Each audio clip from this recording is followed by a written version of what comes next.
Modern portfolio सिद्धांत निवेश रणनीति का नया माध्यम। हमारे चैनल पर आपका स्वागत है। आज हम एक इंटरेस्टिंग टॉपिक पर बात करने जा रहे हैं, मॉडर्न पोर्टफोलियो थ्योरी। अगर आप इन्वेस्ट करने में रुचि रखते हैं और अच्छे रिटर्न के लिए अपने पोर्टफोलियो को ऑप्टिमाइज करना चाहते हैं तो इस प्रिंसिपल को जानना बहुत ज़रूरी है। हम इसके हिस्ट्री, कोर प्रिंसिपल्स और इससे आप अपने इन्वेस्टमेंट में कैसे अप्लाई कर सकते हैं इस पर बात करेंगे। चलिए शुरू करते हैं। इतिहास और पृष्ठभूमि। मॉडर्न पोर्टफोलियो थ्योरी को 1952 में इकोनॉमिस्ट हैरी मार्कोविट्स ने डेवलप किया था और जिससे जो फाइनेंशियल सेक्टर है उसमें एक रेवोल्यूशन आई। मॉडर्न पोर्टफोलियो थ्योरी से पहले इन्वेस्टर्स ने प्राइमरीली इंडिविजुअल इन्वेस्टमेंट पे फोकस किया है। उन्होंने अपने पोर्टफोलियो के वेरियस इन्वेस्टमेंट के बीच कोरिलेशन को इग्नोर किया। मार्कोविट्स को इनोवेटिव वर्क ने डिफरेंट रिस्क लेवल्स के साथ कॉमन बेट में पोर्टफोलियो रिस्क को कम करके जिससे प्रॉफिट्स भी रिड्यूस ना हो इस थ्योरी में बताया गया है। मॉडर्न पोर्टफोलियो थ्योरी में यह फाइनेंशियल थ्योरी का एक इम्पॉर्टेंट गाइड की तरह है जिससे इन्वेस्टर्स को सही स्टॉक्स चुनने से लेकर ऐसे पोर्टफोलियो को बनाने में एक रास्ता मिला है जो अच्छे रिटर्न के लिए हमें सबसे अप्रोप्रिएट रिस्क रिवॉर्ड देते हैं।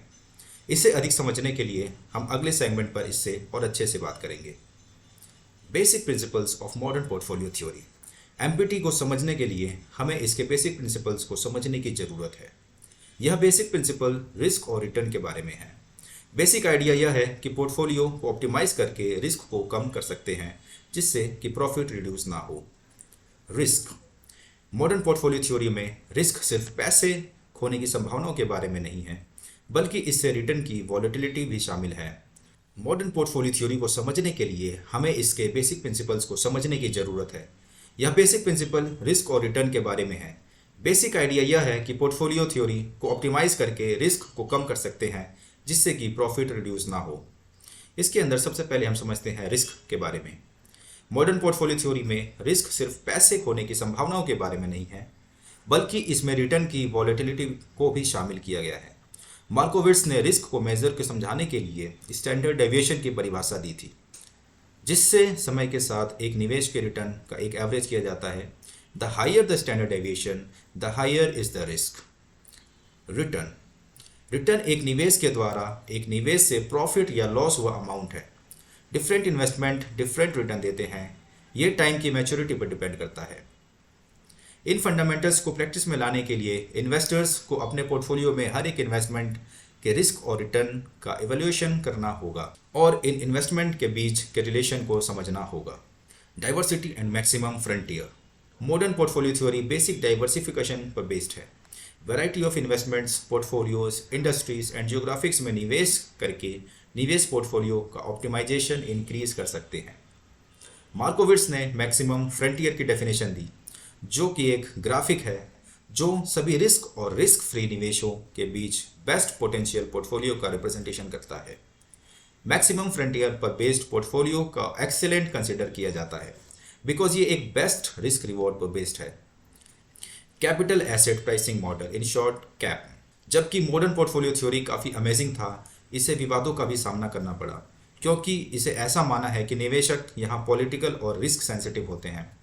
Capital asset pricing model cap को एमपीटी पर निर्माण करने के लिए पेश किया गया था और इसकी मदद से हम डिटेल में समझ पाते हैं कि जो रिस्की इन्वेस्टमेंट है वो ओवर प्राइस है या नहीं। कैपिटल एसेट प्राइसिंग मॉडल को यह ध्यान में रखते हुए बनाया गया कि यहाँ पर एक नेचुरल रिलेशनशिप बिल्ड हो सके इन्वेस्टमेंट के एक्सपेक्टेड रिटर्न और इसके बीटा के बीच में।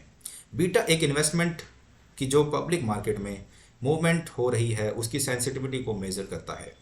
जो लोग मार्केट से हैं वो बीटा और थीटा के बारे में जानते होंगे। According to capital asset pricing model जो एक्सपेक्टेड रिटर्न है एक इन्वेस्टमेंट पर डिटरमाइन करता है, उसका बीटा एक अप्रोप्रिएट डिवाइजर हो मार्केट में रिटर्न का। Applying modern portfolio theory. Applying modern portfolio theory. अब जब हमने मॉडर्न पोर्टफोलियो थ्योरी के बेसिक प्रिंसिपल्स को समझ ही लिया है तो चलिए देखते हैं इसे अपने इन्वेस्टमेंट में कैसे अप्लाई कर सकते हैं। पहला, रिस्क मॉडलिंग। अपने फाइनेंशियल गोल्स, टाइम फ्रेम और मार्केट में हो रहे मूवमेंट के साथ अपने रिस्क प्रोफाइल को सेट करके कि आप कितना रिस्क इजीली ले सकते हैं।